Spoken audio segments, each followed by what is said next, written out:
Welcome to VCTV. Hi, I'm Christina, and I'm here at Extreme Startups Demo Day. It's towards the end, and I bumped into somebody we bumped into before, which is Charlie Lax from Boston and from Grand Banks. How you doing, Charlie? And his cigar. Doing great. I'm smoking in a cigar in cigar-less Toronto, where you can't even find a cigar bar anymore because the political correct Nazis have gotten off on closing down what is actually a life-prolonging event, which is smoking a cigar, reducing stress.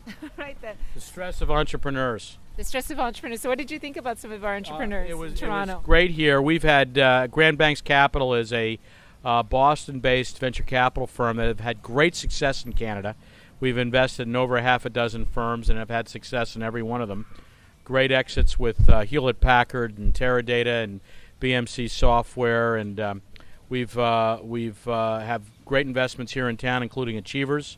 Razor Sulman is the founder of Achievers, and we're up here trolling for more investments with our colleagues and friends up here in Toronto. So why do you like our Canadian companies? Because I'm probably the only Boston-based VC that you'll see here. So the best way to make money is to go where people aren't, and people are not in Toronto. What do we do well? Well, the weather's great, the ladies are great, and I think you've got phenomenal engineering talent here from great engineering schools. And these people are now coming out of companies like RIM and Nortel that are discovering opportunities on the entrepreneurial front. And Extreme Ventures and Extreme Startup is an attempt to put together a absolute first-rate incubation exercise behind the ideas of some great talent. And you're also on the board of the CIX as well? Yes, I am. So I've been on the board of the CIX for a couple of years. It's the Canadian Innovation Exchange, and they're also another platform that seeks to get entrepreneurs in a position where they can be successful, not just by reaching capital like from Grand Banks Capital, but also an opportunity to reach like-minded mentors, other entrepreneurs, and potentially some great customer opportunities. Oh, it's really exciting catching up with you again, Charlie. So I hope we'll see you soon, because I know you got a plane to catch to Boston. I'm going to be running back to Boston tonight on Porter Airlines. Got to promote Porter. Porter's the best way to fly, absolutely the best way to fly post 9/11. And from Boston to Toronto is phenomenal through Island Airport, through Porter Airlines. But first, the cigar. Absolutely. This is a Camacho, a triple Maduro, probably made in Nicaragua. And I'm delighted to be able to enjoy this outside here with you, Christina. Great. Thanks, Charlie. Thank you. Welcome to VCTV. Hi, I'm Christina, and I'm here with Karam from iNovia Capital in Montreal. But we're here at Extreme Startups Demo Day in Toronto. How's it going, Karam? Going fantastic. It's a beautiful day, great turnout, and some amazing companies. What did you think about the startups that presented today? I think it's, they were, to pardon the pun, extremely well done, all the presentations. But these are companies now that have great initial traction, great products, and real business models. It's great to see a group of companies come together like that in Toronto with investors and mentors and advisors for this event today. What could they have done better? I think it's hard to in the first 3-4 months get to the point where you have real metrics. But I think they did a great job with what they have. But I'm sure the initial part of their time was spent on just developing the product and the business model. So you can't really ask for more traction in 3 to 4 months. But obviously, if they had more, that'd be great to see as well. Now, what do you look for when you look at a startup? We always come back to the team. At the end of the day, we want to invest in people that we can see creating large category leading companies. And if something's not working, they're smart enough to figure it out. And we've kept that mantra throughout our last 30 active portfolio companies, and it's worked well for in the past, and hopefully it'll continue to work well in the future. So when you say something's not working, are we talking about pivot strategies? It's not even necessarily a pivot, right? Like sometimes your sales strategy is wrong. Your go-to-market strategy isn't working. Maybe you have to rip out the old technology stack you have and bring in something new.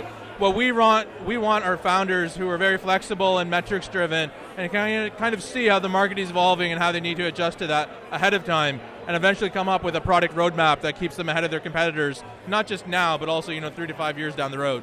Now, where do you think technology startups are going from here on? I think the big thing is the hardware and software is really becoming commoditized. A part of our investment thesis is technology can really break a company, but it won't necessarily make a company. And the really interesting thing we're seeing now is business model innovation. How companies approach their market, how they handle their pricing, how they grow beyond the initial seed stage into larger and standalone companies. It was great talking to you, and we'll be following up on your story and seeing what you'll be investing in next. Great, thank you very much. Thanks, Karam.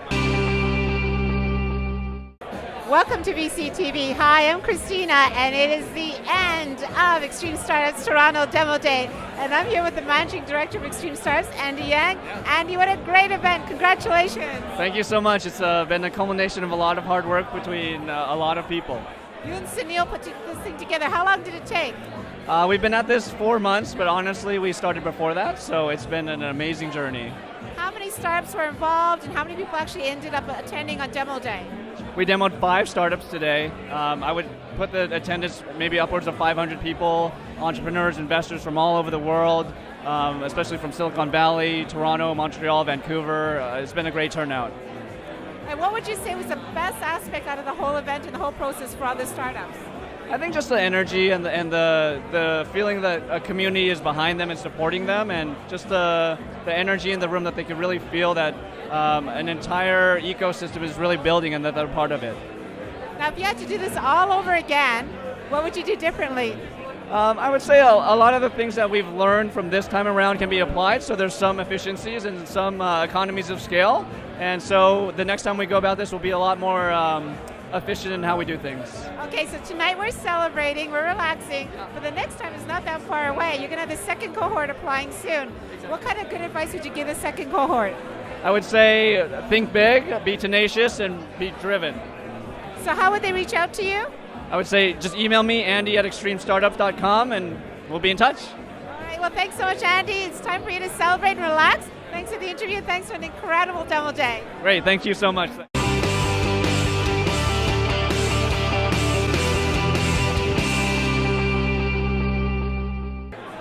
Somebody make you laugh behind me? Got some hecklers and some fans.